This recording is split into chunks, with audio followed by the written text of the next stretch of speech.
श्री गोपाल कृष्ण सर्वज्ञ तुमचा उत्साह आताही घेतलेला आहे याबद्दल मला असं वाटतं की तुमचा उत्साह नसणार आणि उत्साह जर नसेल तर प्रबोधनाला अर्थ काय. आणि प्रबोधन हे मानवी मनाचं उत्थान करतं, मानवी मनाला चेतना देतं आणि उत्साहित करतं. आणि हे जर आपल्याला दिसत आहे तर यामध्ये तुम्हाला निश्चितच उत्साहामध्येच तुमच्या जगण्याचा आनंद तुम्हाला निश्चितच प्राप्त होईल.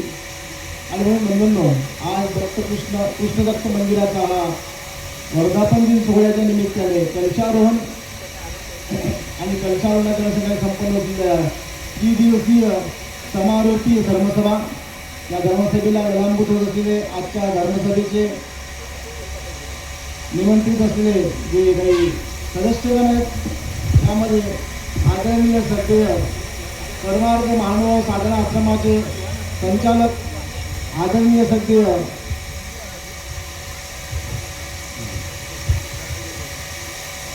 आचार्य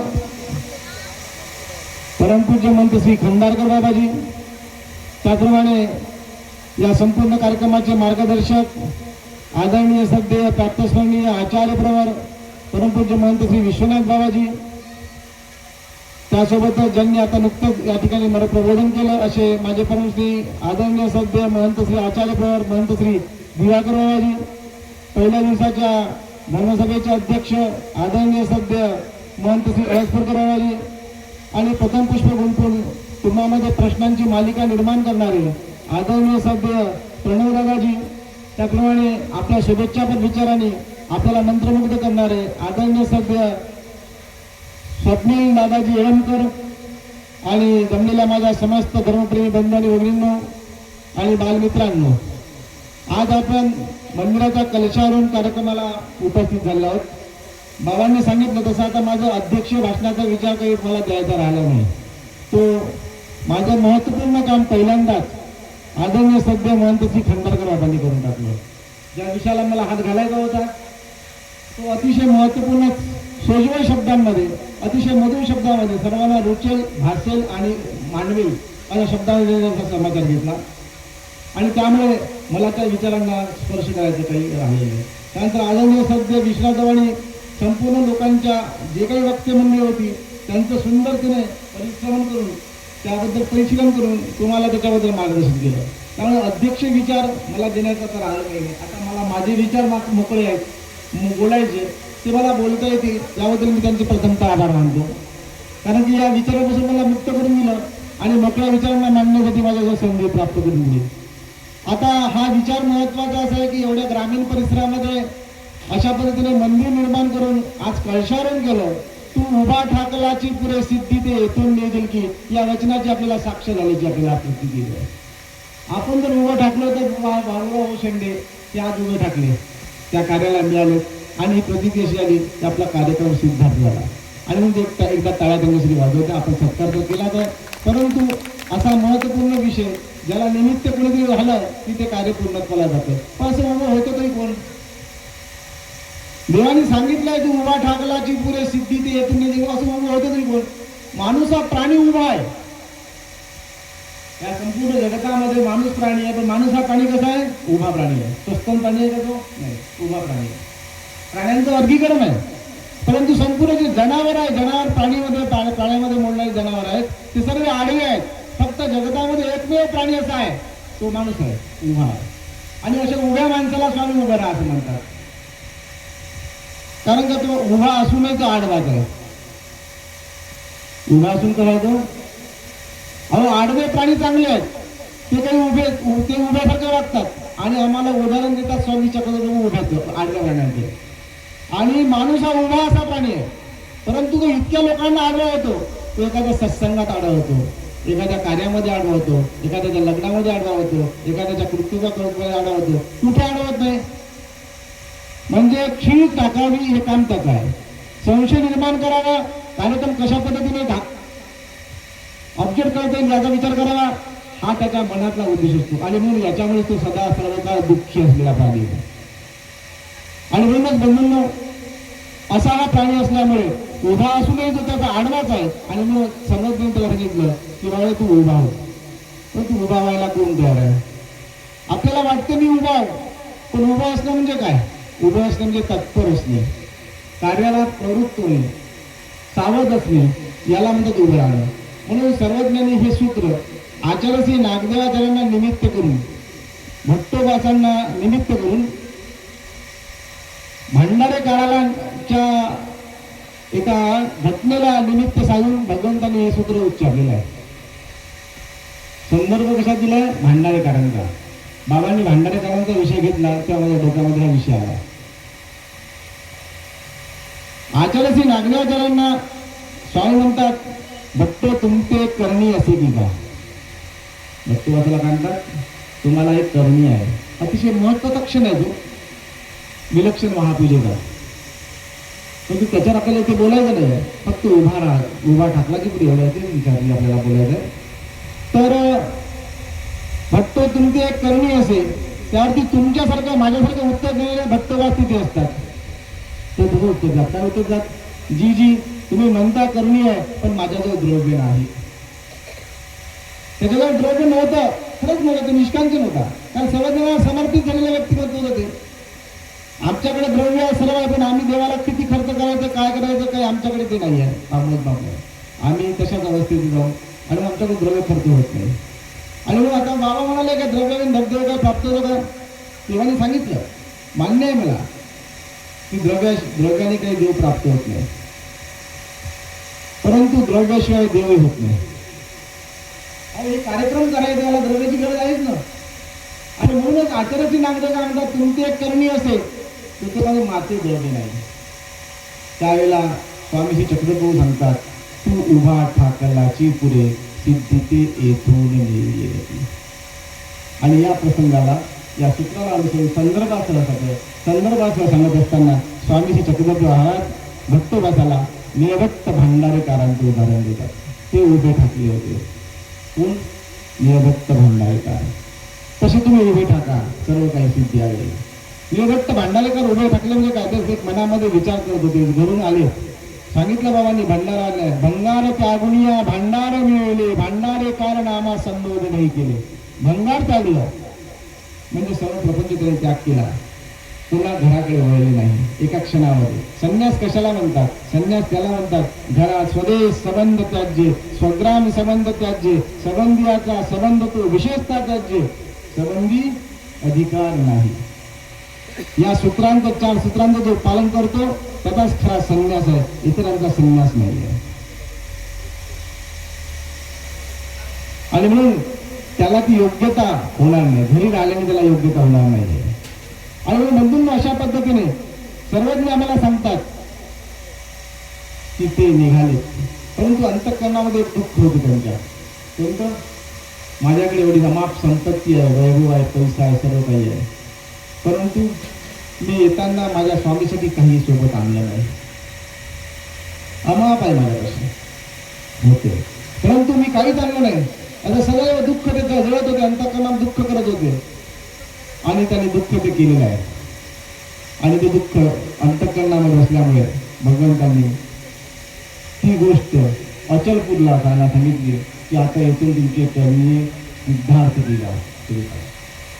तुम्ही आता आम्ही ते भरवूनच्या मंदिरावर थांबतात, पिंगळ भरायचं तिकडे थांबतात, तुम्ही तिथे थांबा, कोणी येईल तर त्याच्यावर तुम्ही जा, तुम्ही बोलावल्यानंतर तुम्ही त्यांना परत जा. आवाजामध्ये हा मला आवाज काही ते कळत नाही, मी काय बोलतो हेच मला आवाज येत नाही. इथे तुम्हाला कारण की मला असा आवाज येतोय, प्रतिध्वनी हा वेगळ्या पद्धतीचा येतोय. आणि म्हणून अशा पद्धतीने स्वामी चक्रधरांनी त्यांना सांगितलेल्या आज्ञेला उभ्या स्वरून अचलपूरची राणी धानाईचा ती त्यांना घ्यायला जाते. आणि ती लीला तुम्हाला पूर्णतः माहिती आहे. ती लीला इथे नियोजित करत नाही, महत्वाचे उभे ठाकणे. आणि ते त्या गोष्टीला उभे ठाकले. आणि स्वामी चक्रधरांची अपूर्व अशी पूजा त्यांनी त्या ठिकाणी केलेली आहे. अपूर्व अशी पूजा त्यांच्याकडे झालेली आहे. आणि अपूर्व अशी पूजा झाल्यानंतर त्यांना मनात समाधान झालेलं आहे की बा खऱ्या अर्थाने आज माझ्या मनामध्ये जी माझी भावना होती सर्वज्ञांची पूजा करावी ती पूजा माझ्याकडून झालेली आहे. ती उभं राहण्यामुळे झालं. परंतु आपण उभं राहणं म्हणजे काय? उभं राहणं म्हणजे गतिशीलता, तत्परता. ही गतिशीलता आपल्यात आहे का? ते आपल्यामध्ये आपण उभं आहोत का? सर्वज्ञांनी सांगितल्याप्रमाणे उभं राहायला सांगितलं, पण आपण उभं आहोत का? नाही आहोत ते आपण. मग कारण जिथे गती आहे, गती विना मती गेली, मती विना वित्त गेले, इतके सारे अनर्थ का अविद्येने केले, असं आपण ऐकतो ज्योतिबा फुलेंच्या शेतकऱ्यांच्या आसुडांमध्ये. गती विना मती गेली, मती विना नीती गेली, नीती विना वित्त गेले, हे सारे एक अनर्थ अविद्येने केले. म्हणजे विद्या अभ्यास नसल्यामुळे आपल्या सारे अनर्थ, आपल्या जीवनात अनर्थ झाला. आणि मग बंधन की ज्ञान प्राप्त झाल्यानंतर आपल्यामध्ये ही चेतना निर्माण होते आणि त्याप्रमाणे आचरण करण्याचं विचार आपल्यामध्ये स्फुरू लागतात. त्यावेळेला आपल्याला खऱ्या अर्थाने आपण ज्ञानी आहोत, त्या ज्ञानाप्रमाणे वागतोय, त्याचा अंतःकरण शुद्ध होतं आणि ते मालिन्यता दूर होऊन आपलं जीवन कृतार्थ होत असते. कारण नाही ज्ञानेन सदृशम पवित्रम हे विद्यते. या जगातामध्ये ज्ञानासारखं पवित्र दुसरं काही नाही. आणि ते ज्ञान प्राप्त करून घेतल्यानंतर त्याचं आचरण करणं महत्वाचं आहे. आणि म्हणून आमचे पक्ष काय म्हणतात, ज्ञान जाणे तो जाणता नव्हे, आचरण क्रिया करी तो जाणता होय. जो आचरण क्रिया करतो तो जाणता आहे. आणि म्हणून अशा पद्धतीने ते ज्ञान महत्वाचं आहे आपल्यासाठी. परंतु आपण ते आचरण क्रिया करतो का? आणि म्हणून एक श्लोक मला आठवतो की जीवंतोपी मृतम पंचम व्यासेन परिकीर्तित. जीवंतोपी मृतम पंचम व्यासेन परिकीर्तित. दरिद्रो व्याधितो मूर्ख प्रवासी नित्य सेवका. कोण कोण आहे असेल? जिवंतोपी मृतम पंच. जिवंत असून मृत असले घोषित केले गेले या मृतम पंच व्यासेन परिकीर्तित. व्यास महर्षी म्हणतात की हे 5 माणसं जिवंत असून मृत आहेत. कोण आहे? दरिद्रो, व्याधितो, मूर्ख, प्रवासी, नित्य सेवक. हे 5 लोक जिवंत असून मूर्ख आहेत. कसे मूर्ख आहेत बघा. हे आपल्यामध्ये आहेत का गुण आपण बघायचं. दरिद्र म्हणजे पैसा नसलेला माणूस दरिद्री असतो असं नाही, त्याला गरीब म्हणतात. पैसा नसलेल्या माणसाला काय म्हणतात? दरिद्री म्हणत नाही, त्याला गरीब म्हणतात. ज्याच्याकडे विचाराचं दारिद्र्य आहे,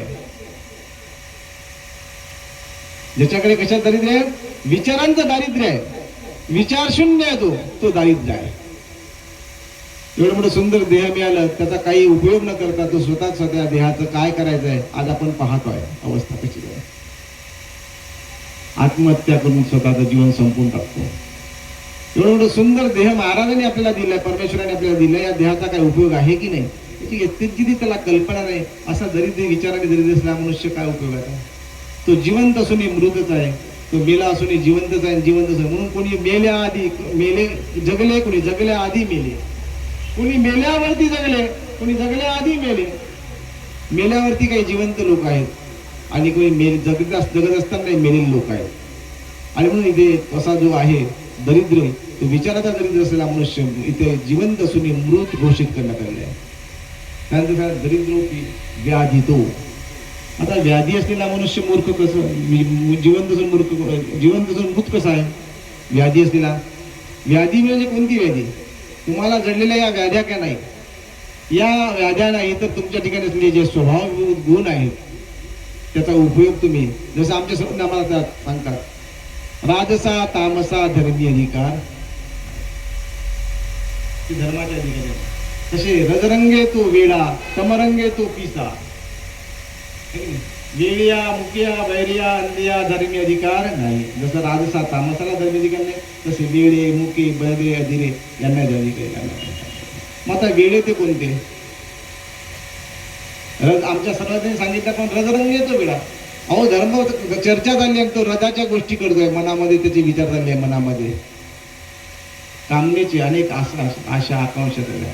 आशाणाम किंचित आश्चर्य शृंखला, आशाणाम किंचित आश्चर्य शृंखला या बद्धा प्रधावंती मुक्ता तिष्ठन्तु पंगुवत. आशा, वासना अशा काही आश्चर्यकारक शृंखला आहेत, म्हणजे बंधन आहेत. याच्या जो मागे लागतो तो बांधला जातो, याच्या मागे जो लागतो ना तो बांधला जातो, आणि याचा जो मुक्त असतो तो पंगुवत म्हणजे तो मुक्त होऊन जातो. आणि म्हणून असे अशीवन असलेले ज्याला स्वार्थ भयाने विराग वृत्ती गेली लोपुनी, मदमोहाने भक्ती पळाली मम जीवनातुनी. स्वार्थ भयाने विराग वृत्ती गेली लोपुनी, मदमोहाने भक्ती पळाली मम जीवनातूनी दयाळा मम जीवनातूनी. असे स्वार्थाने बरबटलेले जे लोक आहेत ते कशा व्याधीने ग्रस्त आहेत. ते कशा आहेत? ते व्याधीने ग्रस्त आहेत. अहंकाराने जोडलेले आहेत. ते व्याधीने ग्रस्त आहेत. असा मनुष्य जिवंत असून मृत आहे असं तो सांगतोय. केलेले दोन म्हणजे काय सांगतात? जिवंतोपी काय सांगतात? दरिद्रोपी व्याधी तो मूर्ख मनुष्य. मूर्ख कोणता आहे? आता कोण स्वतःला मूर्ख मानणार आहे? स्वतःला मूर्ख मानणार असा कोणी एक नाही. परंतु त्यांनी आपलं जीवन व्यसनाधीन करून टाकलेलं आहे. या जगतामध्ये सर्वात मोठी कीड जर काही असेल, समस्या जर असेल तर ते व्यसन आहे. या जगतामध्ये सर्वात मोठी जर समस्या कुठली जर असेल, गरिबी ही समस्या नाहीये, आपण त्याचा भाऊ करतो. परंतु सर्वात मोठी समस्या जर कुठली असेल तर ती व्यसन आहे. द व्यसन habit is bundle of man. Habit is म्हणजे सवयी या माणसाला बंधनकारक ठरत असतात. म्हणून सवयी कशा असाव्या ह्या सुद्धा इतक्याच महत्वाच्या आहे. सवयी म्हणजे काय? व्यसन म्हणजे काय? दारू, माद, जुगार, शिकार, परद्वार, वेश्या आणि चोरी या सप्तव्यसनांच्या जो मागे लागतो तो जिवंत असून मृत असा तो मूर्ख आहे. आणि म्हणून आमच्या महानुभाव संप्रदायामध्ये तुम्हा आम्हाला सांगितलं जातं, उपदेश घेत असताना की बाबाने तुला या सप्तव्यसनांचा त्याग करावा लागेल. काय करावा लागेल? या सप्तव्यसनांचा त्याग करावा लागेल. जर तू आता सप्तव्यसनांचा त्याग करशील तरच तू या धर्माला उपयोग होऊ शकशील. कारण हा कचरा जोपर्यंत तुला बाजूला काढता येणार नाही तोपर्यंत तुझं जीवन निर्मळ होणार नाही. आणि निर्मळ झाले नाही तर तुझ्या जीवनामध्ये उपयोग होणार नाही. आणि म्हणून दारू, मांस, जुगार, शिकार, परद्वार, वेश्या आणि चोरी या सप्तव्यसनांचा त्याग करायला आम्हाला सांगतात. आणि या सप्तव्यसनाचा त्याग करून आता असे सप्तव्यसनी असतानाही काही उद्देशी आहेत. हा याचा महत्वाचा मुद्दा आहे आमच्या प्रणव दादा. जसा आमच्यासाठी तो मुद्दा विशेषतः लक्षात घेतला होता, तसे अशा पद्धतीचे व्यसनाधीन लोक आहेत की ते आम्ही महानुभाव आणि घोषित करतात स्वतःला. जे काही आम्हाला काय म्हणतात त्याला उत्पन्न करणारे, नशा उत्पन्न करणारे पदार्थ आहेत, तंबाखापासून बरं, गुटख्यापासून आहे. गुटखा सुद्धा खटका मोडणार आहे आपला. आणि म्हणून अशा पद्धतीने जे काही व्यसनाधीनता आहे ती व्यसनाधीनता अतिशय हानिकारक आहे. आणि म्हणून या सर्वापासून असा जो मूर्ख आहे तो सुद्धा जिवंत असून मृतच सांगितलेला आपल्याला. आणि नंतर काय? नित्य प्रवासी. आता नित्य प्रवासी जिवंत असून मूर्ख कसा? तो तर संवेदनशील आहे, फिरतोय. कारण केल्याने देशाटन पंडित मैत्री सभेत संचार मनुजातीने चातुर्य तसे फार. अशा पद्धतीने आम्हाला विचार सांगितला आहे. म्हणून सतत परिभ्रमण करत असलं पाहिजे. आणि साधकाने सतत परिभ्रमण करत असावं असं आम्हाला सर्वज्ञ सांगतात. मग सतत परिभ्रमण करणारा मूर्ख आहे तो कसा मूर्ख आहे? हा कधी विचार आपल्या मनाला आला? हा मला विचार ज्या श्लोक वाचल्यानंतर माझ्या लक्षात आला. आणि त्यावेळेला मला सर्वज्ञांचं एक सूत्र आठवलं. आपला साधा आहे का? कुठून आलो ते माहिती आहे का आम्हाला? कोण देश से आया जोगी कोण तुम्हारा नाम. आम्ही म्हणतो की कौन देश से आया जोगी कौन तुम्हारा नाम, कौन तुम्हारी माता पिता कौन तुम्हारा धाम. हा विचार जो सुटला आणि तेव्हा माझ्या लक्षात आलं की माझा प्रवास किती मोठा आहे. हा विचार जेव्हा तुम्हाला स्फुरतो तेव्हा लक्षात येतं की माझ्या ठिकाणी असलेलं अज्ञानच माझ्या या विचाराला प्रवासाच्या वेळेला कारण देत आहे. म्हणून मी मूर्ख आहे. अच्युताचा ज्ञानी जन्मले जे अन्यता ज्ञान, ते स्वर्ग नरक करू मी मोक्ष या चतुर्विधा ते आप जवी तू असे. जे अच्युत परमेश्वर आहे, अच्युत परमेश्वर, त्या परमेश्वराचं ज्ञान मी अन्यथा ज्ञानाने गमावलं. सृष्टान सृष्टी प्रभूने मला ज्ञान दिलं. सृष्टान सृष्टी ज्ञान तुम्ही मज दिले, पण पापिया मी व्यर्थतया गमविले. पण मी कसा पापी आहे, दोषी आहे, त्याला व्यर्थ असावं, कसं गमवायचं काही कळलं नाही, तसं सहज मी गमवून टाकलं. आणि म्हणून बंधूंनो, असा मी माझा जो प्रवास आहे या जन्माचा, मी मागच्या जन्मी काय होतो माहित नाही मला. स्वर्ग नरक करू मी मोक्ष या चित्रलेला सारखं या प्रवासामुळे. कशामुळे? तर ज्ञानामुळे. जे अज्ञान अविद्या जे आमच्या सर्व याला कारणीभूत आहे, याला कारण काय तर अज्ञान आहे. आणि या अज्ञानातूनच तुम्हाला मुक्त करण्याकरता, अविद्येच्या छळातून मुक्त करण्याकरता सर्वज्ञानी तुम्हाला मनुष्यत्वामध्ये आणलेलं आहे. मनुष्य म्हणून तुम्हाला जन्माला घातलेला आहे. आणि मनुष्यत्वात म्हणजे मनुष्य योनीतच तुमचा उद्धार होणार आहे. कारण मनुष्य योनी इतकी महत्वाची आहे की इथेच तुम्हाला ते ज्ञान प्राप्त होऊ शकतो. मग तुम्हाला आम्हाला चरित्रामध्ये असा सापडतो, डांगरेश पण सापडतो, गरुड घोडा पण सापडतो. हे पूर्वप्रभागी जीव आहे. आता तात्विक विषय होऊ शकतो. आपण सहज सुलभ विचार करून राहिलो या ठिकाणी. फक्त खोलवर विचारात जायचं नाही आपल्याला. तू डांगरेश काय पूर्वसंस्कारी आहे. पूर्वसंस्कारामुळे त्याच्याकडे सर्वज्ञांचा प्रसाद घेतल्याशिवाय तो साधं भोजन सुद्धा करत नव्हता. सर्वज्ञांचा प्रसाद आल्याशिवाय कदाचित एखाद्या वेळेला त्याला खायला दिलं आणि त्याच्यामध्ये सर्वज्ञांचा प्रसाद जर टाकला नसेल तर तो पदार्थ सेवन करत नसायचा. आपण चरित्र जेव्हा वाचता तेव्हा लक्षात येतं. आणि त्यावेळेला सांगतात अरे याला प्रसाद द्या. मग तो म्हणजे त्याला इतक्या संवेदनशीलता होती. आणि म्हणून आपण पाहतो कुत्रा हा प्राणी संवेदनशील प्राणी आहे. त्याला मग लागलीच त्याच्या घ्राणेंद्रिय इतके तेज आहेत की ते लागलीच ओळखू शकतात. जे माणसाकडे नाही आहे ते त्या प्राण्यांजवळ आहे घ्राणेंद्रिय तेज आहे. आणि म्हणून तो लागलीच ओळखतो. आणि म्हणून चोरांना ओळखण्याकरता आज कायद्याच्या अनुषंगाने त्या कुत्र्याला तिथे प्रतिष्ठित केलेलं आहे. चोरी पकडणार, चोर पकडायचा असेल, काही गुन्हेगार पकडायचा असेल तर त्या ठिकाणी कुत्रा येतो आपल्याला घराणी सांगतो की बाबा हा इथे हल्लीची चोर आहे. कुत्र्याचं घाणेंद्रियाच्या त्याच्या असल्या वैज्ञानिक दृष्टिकोनातून त्याला सिद्ध ठरलेलं आहे की हा त्याच्यामध्ये निश्चित मानलेला आहे. आणि असा हा कुत्रा डांगरेश स्वामी चक्रधांचा एक नित्य सेवक होता. आता ते नित्य सेवक असताना तोही त्याला जिवंत वृत्ती मूर्खा मेला गणना केली आपली त्याची. आणि ही सुद्धा गणना कशी काय ही सुद्धा आपल्याला अभ्यास करावा लागणार आहे. असा प्रवासी सांगितला तो कशा पद्धतीचा प्रवास आपला. असा प्रवास जन्मोनजन्मी बहु केले पुण्य म्हणून हरिनामाची गोडी आम्हाला लागली. आणि म्हणून बंधूंनो या हरिनामाच्या गोडी लागण्यासाठी आमचं पुण्य आम्हाला कामी आलं. परंतु आम्ही अज्ञानामुळे स्वर्ग नरक करून मोक्ष या चतुर्विधाला अभूत हा प्रवास आमचा सदैव चालला. तो प्रवास बंद व्हावा. या गाड्या आमच्या बंद झाल्या पाहिजे. आणि म्हणून ज्ञान देऊनी उद्धरिती परमेश्वरांचा उद्धार करतात. ज्ञान देऊन उद्धरतात. तर ज्ञान कशात कोणतं ज्ञान आहे. आज तुम्हाला जे प्रास्ताविक आपण सांगितलंय अनेक शंका आशंका अनेक प्रश्न प्रश्न प्रश्न प्रश्न प्रश्न. आणि प्रश्नाचं उत्तर देताना त्यांनी काय सांगितलं. परमेश्वराचे नाम ते जपावे. परमेश्वराचे नाम ते जपावे, ते जपले पाहिजे. मग हे परमेश्वराचं नाम जपणं महत्वाचं आहे. त्याला उत्तर एकमेव उत्तर त्याला दिलं आहे की परमेश्वराचं नाम हे त्यासाठी अतिशय महत्वाचं आहे.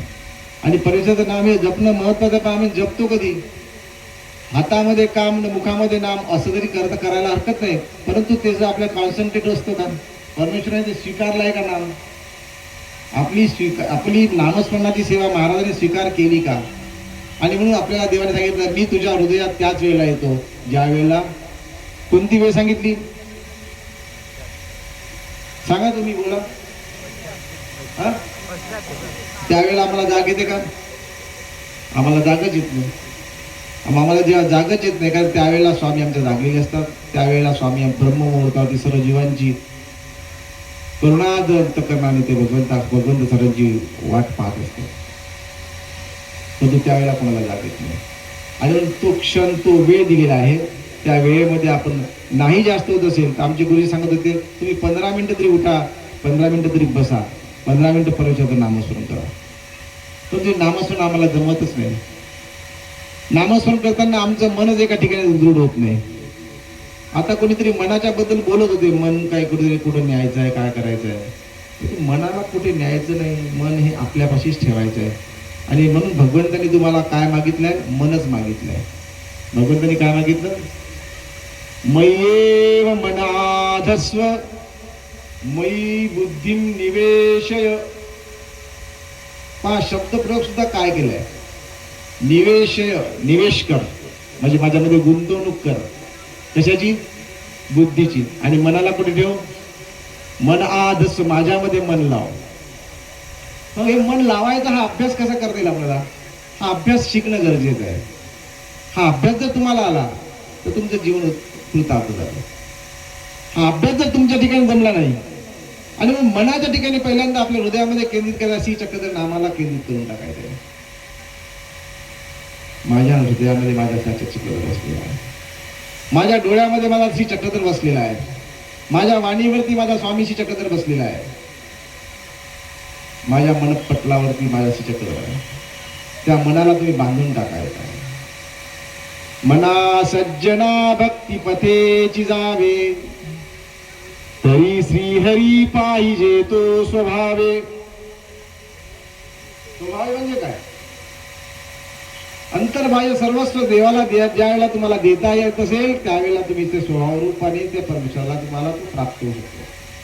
स्वभाव म्हणजे स्वभाव तुमचा गुणधर्म म्हणजे त्याला स्वभाव म्हणायचं नसतं. स्वभाव म्हणजे आपण पे दास्य, दास्यत्वाची वृत्ती, दास्यत्वाची भावना ही तुमच्यामध्ये जशी रुजू लागायला लागते, सेवा जशी तुमच्यामध्ये रुजू लागते, सेवा दास्य ही जशी तुमच्या रुजू लागते, तसं मन तुमचं परमेश्वराप्रती जगू लागतं. आमच्यामध्ये सेवा दास्यच नाहीये. आज मी विचारलं का हो तुम्ही का बरं फिरता, मार्गात का थांबत नाही? मार्गात कोणी करत बसायच्या पोळ्या चपात्या, कोणी झाडात बसायचं, कोणी काय करत बसायचं. अहो हे सेवा दास्य कराल तरच तुम्हाला परमेश्वराची सेवा दास्याच्यामुळे मनाच्या ठिकाणी एक संगता साध्य करणार आहे. ही सगळी गरजेची गोष्ट आहे. परिसराचं झाडपूस करणं महत्वाचं आहे. आम्ही फक्त लीळाचरित्रातल्या त्या चक्रपाणी महाराजांच्या लीळेंचं स्मरण करत असताना त्यांनी हातात घेतला झाडू सांगतो आणि फोटोग्राफ्स काढत बसतो, त्याच्या पलीकडे काहीच करत नाही. की कचऱ्याहून हलके माझे जीवन हे झाले, म्हणून तुझ्या झाडूने मज उडवून दिले, दयाळा उडवून दिले. का बरं उडवून दिलं तुला? तुला का बरं घेतलं नाही भगवंतांनी आपल्याकडे? तुला का बरं स्वीकारलं नाही महाराजांनी? कारण तुझं जीवन कसं झालंय? कचऱ्याहून हलकं झालंय. हलक्याच्या समोर एकटं लावा काय होतं? तुम्ही सांगा, मी नाही सांगा. हलक्यासमोर एकटं लावा तर काय होतं? तो माणूस आवडतो कोणाला? नाही आवडत. असं आमचं हलकं जीवन आहे, कचऱ्यासारखं, काडी मोल आहे. आणि मग अशा काडी मोल जीवनाचा अर्थ भगवंत स्वीकारेल का? नाही स्वीकारणार. आणि म्हणून आपल्याला त्यासाठी सेवा दास्य, ही सेवा दास्य जसं जसं आपल्यामध्ये रुजत जातं ना, तसं तसं मन परमेश्वरामध्ये जळत जातं. परमेश्वराची मन जळण्यासाठी सेवा दास्य अतिशय गरजेचं आहे. सेवा दास्याने भगवंताप्रती मन जडतं आणि त्यावेळेला आमच्यामध्ये जी तयारी येते, ताप असतानाही स्वामी श्री चक्रधरांनी सांगितलेल्या सेवा करण्याची तयारी आमच्यामध्ये ते मन भगवंताप्रती जळल्यामुळे. कोणती घटना आहे अशी कोणत्या प्रकारची लीळा आहे की जी तुम्हाला आठवली पाहिजे पटकन? कुठली लीळा आहे? भट्टोबासांना आजारत असताना सर्वज्ञानी सांगतात तुमचे एक कर्तव्य असेल, तुम्हासी निवासी जाणी असेल. लीळा मोठी आहे, तुम्हाला लक्षात आली दिली. अशा पद्धतीची तयारी का बरं होते? तिथे तो म्हणत नाही की मला संत देवा तुम्ही मिस करो का, माझ्यासाठीच मिस केलं, मिस करावं का, मीच आहे का तुम्हाला दिसतो असं म्हणतो का? तो नाही म्हणत ना. काय तो तत्पर आहे, तो उभा आहे, तो सर्वज्ञांच्या विचारांनी उभा आहे, प्रत्येक गोष्टीवर तो उभा आहे, तो तयार आहे. ही तयारी जर तुमची असेल तर तुमच्यासाठी परमेश्वर सदैव साह्य वर्तेल तुम्हाला. आणि ही तयारी जर नसेल तर ईश्वरी साह्य वर्तणार नाही. आणि म्हणून अशी मनाच्या ठिकाणी अवस्था आपली निर्माण होणं महत्वाचं आहे.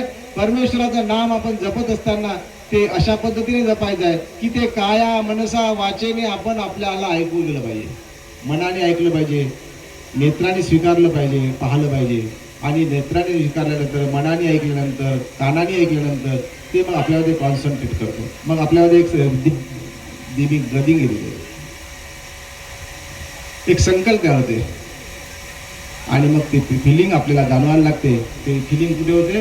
हृदयामध्ये येते फिलिंग. आणि मग ते कारण ती परमेश्वराची स्वस्थता, परमेश्वर नामाने प्राप्त झालेली स्वस्थता, ते समाधान, ते स्थैर्य तुमच्या अंतःकरणाला जगायला लागतं. आणि मग तुम्हाला वाटायला लागतं की आता मी सेवेदारी उभा राहिलो पाहिजे, सर्वज्ञाने दिलेल्या विचारांसाठी उभा राहिलो पाहिजे. असं अनुसरून आपण उभे जर राहिलो नाही तर आपल्याला उपयोग होईल का काही?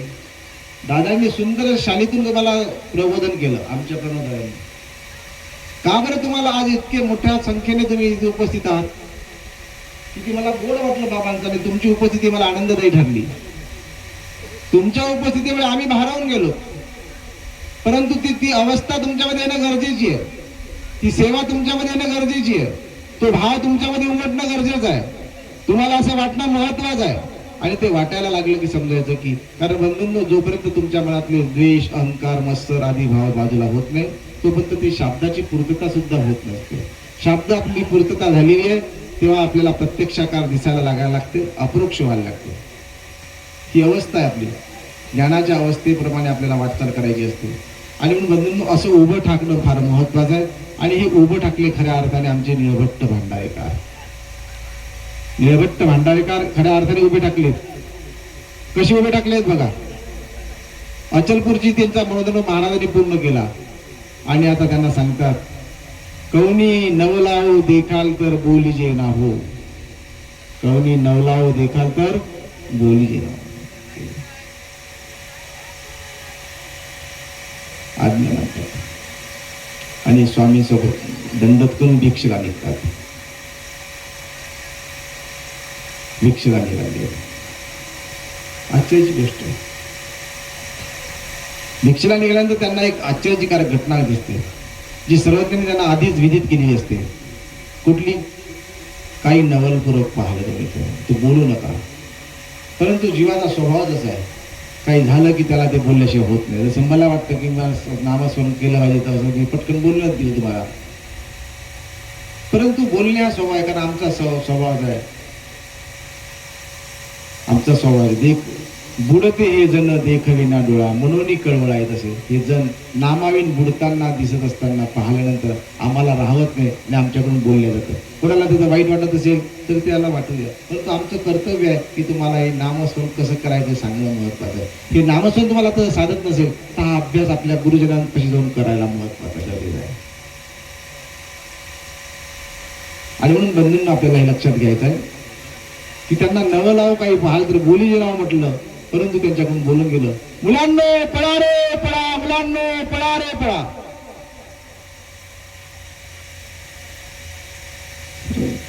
ते शब्द खाली पडतात. थोड्या क्षणार्धामध्ये ती शाळा कोसळून खाली पडली. किती मोठं चांगलं काम केलं त्यांनी. अहो, एवढ्या मृत्यूच्या दाढेमध्ये जाणाऱ्या जीवांना वाचवलंय त्यांनी. परंतु तिकडे मोठी देवता त्यांचा भक्षण करण्यासाठी तत्पर असलेली तिच्या विवंचनेला तुम्ही कारणीभूत ठरले ना. वास्तुरूप असलेली जी देवता आहे ती तिथे त्या भक्षण करण्याकरता ती अग्राह्य झालेली होती. तिच्यापासून वंचित केल्यामुळे ती आचार्यांना भांडारेकरांवरती कोपली. आणि म्हणून आपण घरामध्ये वास्तुशांती का करतो? नवीन बांधलेल्या घराची शांती का करतो? आता तुम्ही इथं कर्मकांड कशाला आणलं? आता हा कसा का विषय? याच्यावर बोलावं लागेल की नाही बोलावं लागेल? हा कर्मकांडात्मक विषय असेल तरी व्हायब्रेशन सिद्धांत काय सांगतो आम्हाला? व्हायब्रेशन सिद्धांत तिथे परमेश्वराची प्रसाद सेवा म्हणा, परमेश्वराचं स्तोत्र म्हणा, परमेश्वराची पारायणरूपी सेवा द्या तिथे कधी, पारायण पंचकृष्ण पूजन म्हणा, पंचकृष्ण आरती म्हणा, त्या शब्दांचं संवेदन त्या ठिकाणी स्फुल्लिंग जागं झालं की तिथलं वातावरण बदलून जाणार आहे. आता त्याचं स्वरूप बदललं असेल त्याला मी काही करणार नाही, परंतु त्याचा स्वरूप ही वास्तुरूप शांती करणं गरजेचीच आहे. आणि ही आमच्या चरित्रामध्ये आलेली आहे. ही चरित्रामध्ये आलेली आहे. आणि म्हणून अशा पद्धतीने तो वास्तुपुरुष त्या ठिकाणी भडकावला आणि त्यांनी ते सर्व आमच्या आचार्यांना, परंतु स्वामी म्हणतात एतीचे होते म्हणून वाचले ती. त्यांना डायरियासारखा आजार झाला. डायरियासारखा आजार झाल्यानंतर काय झालं? मग स्वामींनी त्यांची सेवा केली. किती महल टाकायची, दैवाची जीव दिली. अखेरचा क्षण त्यांचा जवळ आला. 3 दिवस होऊन गेले. 4था 5वा दिवस उलटला. त्या पुजाऱ्याने सांगितलं, बाबा इथे घाण वास येत आहे, त्यांना तुम्ही घेऊन जा बाजूला. स्वामींनी आपल्या पाठकुळीवरती त्याला घेतलेला आहे आणि मंदिराच्या बाजूला त्या मंदिर उपलब्ध नाहीये. त्याला आपण भावेश्वराच्या मंदिराला आपण तिथेही तर नाव देतो आहे आचार्य नागरिक आपली भांडारेकरांचं देहावसान स्थान, पण तिथे मंदिरचे स्थान ते नाहीये. तिथे बाजूला होतं ते आज उपलब्ध नाही. ती त्यांनी गेलाय त्यांना. आणि नेल्यानंतर शेवटचा क्षण आपल्या डोळ्यामध्ये मूर्ती साठवून घेत आहेत. जितकी पाहता येईल तितकी डोळ्यामध्ये मूर्ती भरण्यात आपल्या आतापर्यंत त्यांनी काही पाहिली नव्हती का? परंतु आता क्षण अंतकालेच मामेव स्मरण मुक्त्वा कलेवरम यप्रयाती त्यजन देहम सयाती परमां गतिम. सरळ झाले पण आम्ही त्याच्यापेक्षा मोठे शहाणे लोक आहोत. मूर्ख नाही, शहाणे. अंत काही देवाने नामस्मरण करायला सांगितलं, आता पण कशाला पण आता पण सुरुवात करत आहे. अंत काही काय आम्हाला ते आठवत नाही. त्याचा अभ्यासच महत्व. अभ्यास समर्थोसी मत्कर्म परमो मदर्थम विकर्माणी पूर्वम सिद्धी अवाक्षसी. भगवंताने एक नाही ते हे आणि ते असं. अभ्यास तेव्हा समर्थ होती. अभ्यासात तू असमर्थ असशील तर माझ्या प्रती कर्म कर, मला स्मरून कर्म कर असं सांगितलं. मग कर्म कर्म अशा पद्धतीने कर्म करायला सांगितले. परंतु आम्ही तिथे आमचा मार्ग काढतो, तिथे आम्ही शोधत असतो काही आम्हाला इथे मार्ग सापडेल का, संधी मिळेल का. आणि अशा पद्धतीने आम्ही शेवटच्या क्षणामध्ये ज्यावेळेला शरीर कसे ते शरीर गलित गात्र होऊन जातं. शरीर कसं होतं, कुठल्या उपयोगात येतं. आता म्हातारपण आलाय. बधीर होती दोन्ही कर्ण, नेत्रेची तळजाय निभोन, जीवा तेही जड होऊन, बोले मंद बोबडी, अंगतच्या होय मोकळी, सर्वांगासी पडली झुरळी, गात्रे अवघी ढिली जहाली, गेली शक्ती ही निघोनी, पायाची होती पडवळे, मुखा वाटे लाळगळे, दंत उंबरी जैसी, दमा दाटला देत धाप, सर्वांगासी भरे कंप, जे बोलू नये ते जलपे, नये झोप रात्रंदिवस. अशा काळामध्ये आम्ही भगवंताच्या शरणागती स्वीकारण्याची तयारी आमची असते. आणि मग अशा काळामध्ये आमची अवस्थेला होत असताना आणि बंधन असा काळ, त्या काळामध्ये देवाला तो भरून घेतो आपल्या नेत्रामध्ये दिव दिसो स्वरूप महाराजांचं.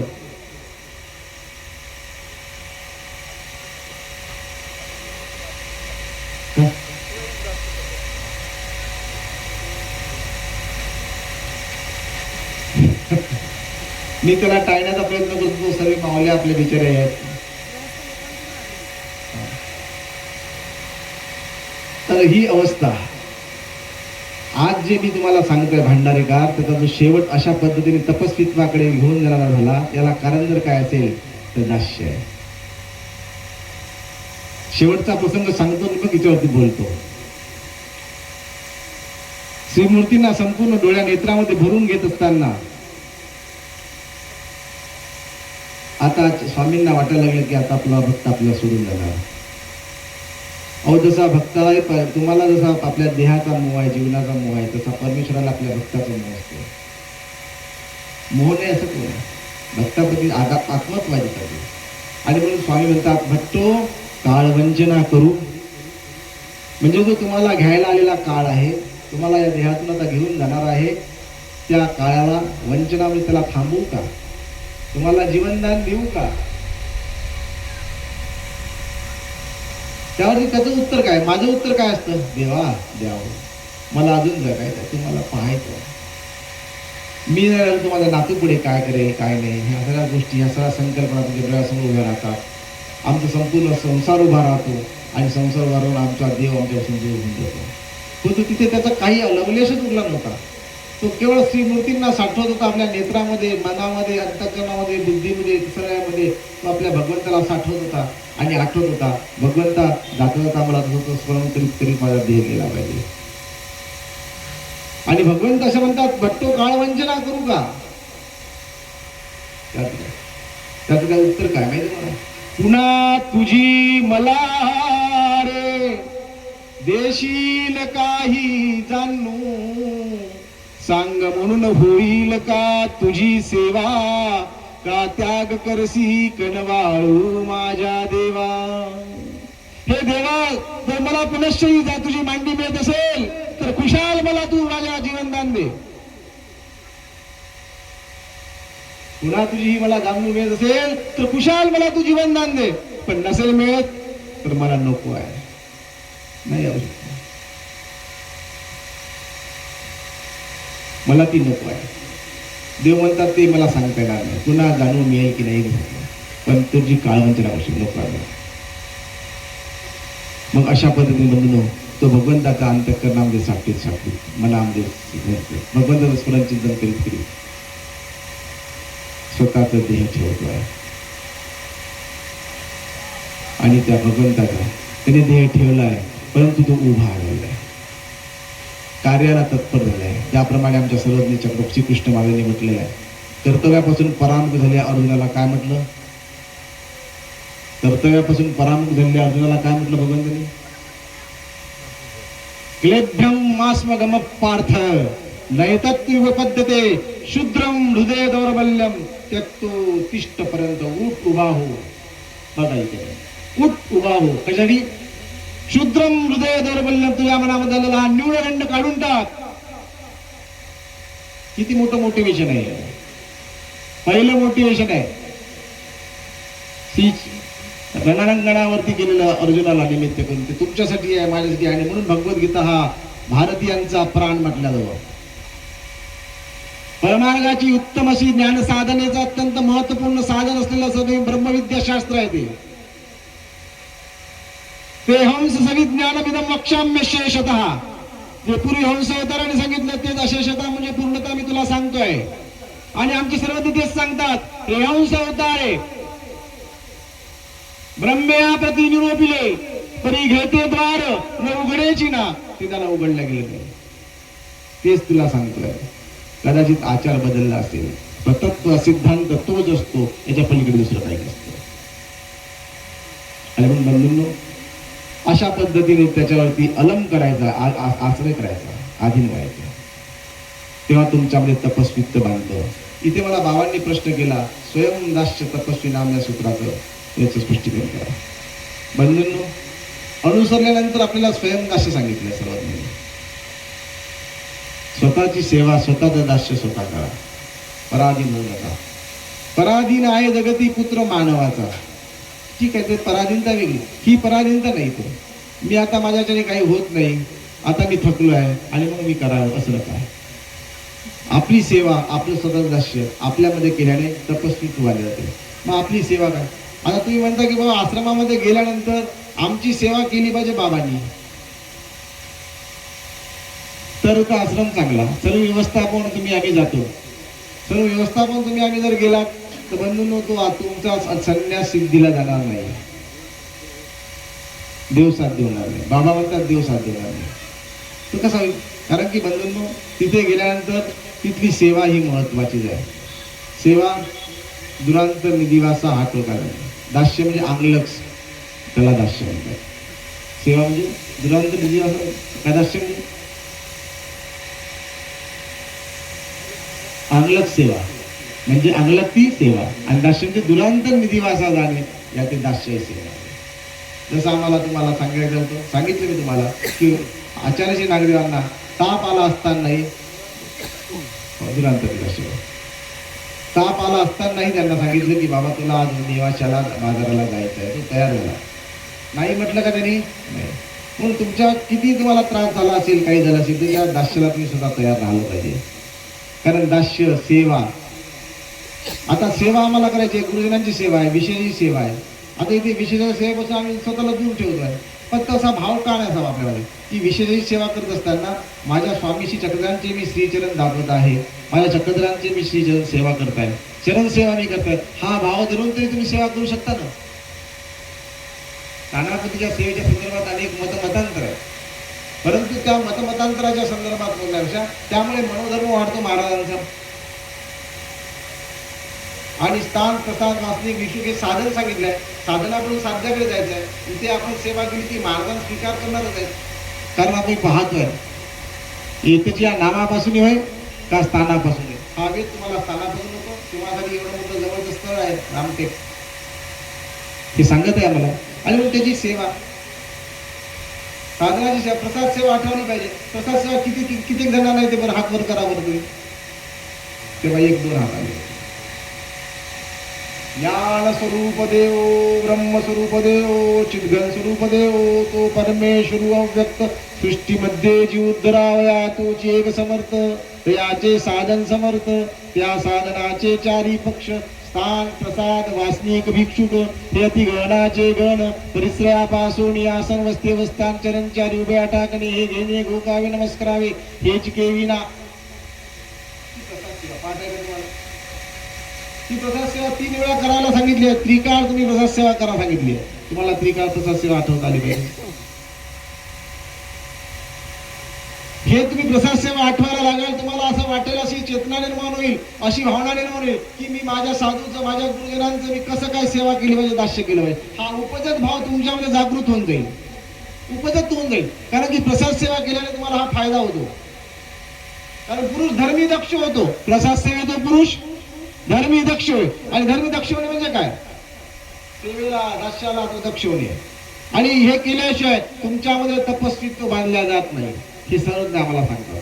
तुमच्यामध्ये साधनावस्था बांधावी असं जर तुम्हाला वाटत असेल तर स्वयं दास्य तपस्वीना ते साधकांनी केलंच पाहिजे, की आम्हाला इथे निश्चित करणं महत्वाचं आहे. आणि म्हणून याच्याविषयी मी तुम्हाला जास्त सांगणं बरं नाही राहणार असं मला वाटतं.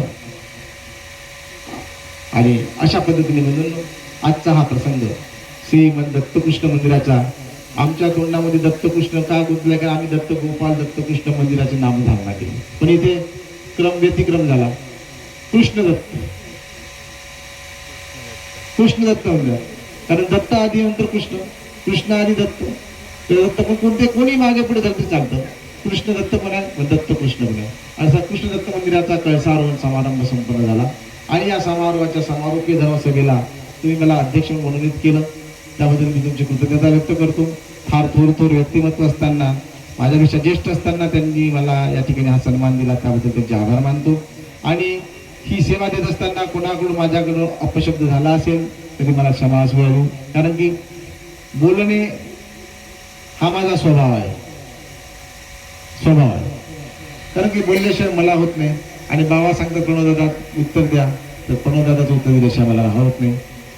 परंतु यात फक्त एकच अपेक्षा असते की याच्यातून काहीतरी परिणाम प्राप्त व्हावे. म्हणून मी बोललो असेल, कुणाला शब्द जीवन लागला असेल तर त्याची क्षमा मागतो. आणि झालेल्या विचारांना पूर्ण करत असताना, इथे विराम देत असताना तुम्हाला पुन्हा एक सेवा देतो. जी सेवा तुम्हाला तुमच्या परमात्म्याशी तादात्म्य साधणारी आहे ती सेवा आहे. परमात्म्याशी तादात्म्य साधणारी सेवा आहे. अशी कुठली सेवा आहे की जी सेवा तुम्हाला परमेश्वराची तादात्म्य साधू शकेल? ती आहे प्रभुनामाचा जयघोष. प्रभुनामाचा जयघोष. त्या जयघोषाने तुमच्या मेमरीचे स्फटिक झाले असेल ते सुद्धा पुलकित होतात. ज्या भ्रमरीने होतात त्या नामघोषणे सुद्धा होऊ शकतात. कपाल भारतीने होतात, भ्रमरीने होतात. जे फायदे त्याच्यापासून योगापासून आहेत ते फायदे जयघोषापासून सुद्धा होतात. परंतु ते जयघोष करत असताना तुमचे हात सुद्धा बरोबर